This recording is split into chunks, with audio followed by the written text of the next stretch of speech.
Richard Ramirez, also known as the Night Stalker, is a name that echoes like a nightmare in the memory of the United States in the 1980s. Born in Texas in 1960, he became a symbol of evil in the heart of California, where he began committing his horrific crimes. His first night of murder was shrouded in darkness, and his victims were an elderly couple in their apartment in Gardena.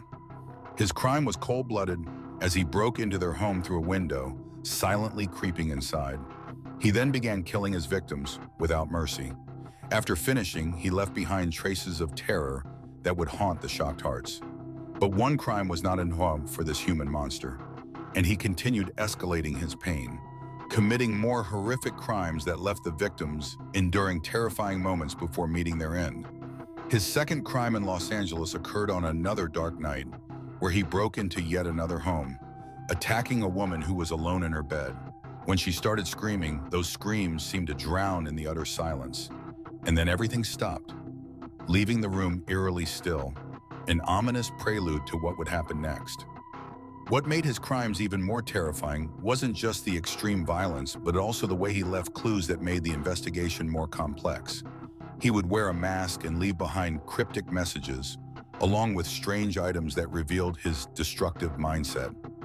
He was known to take pleasure in torturing his victims, both physically and mentally, sometimes leaving them in absolute fear before finishing them off. His crimes sparked a mix of horror and fear across the country, and he appeared in his trial with a stone-cold expression, seemingly indifferent to the feelings of the victims' families or the enormity of what he had done.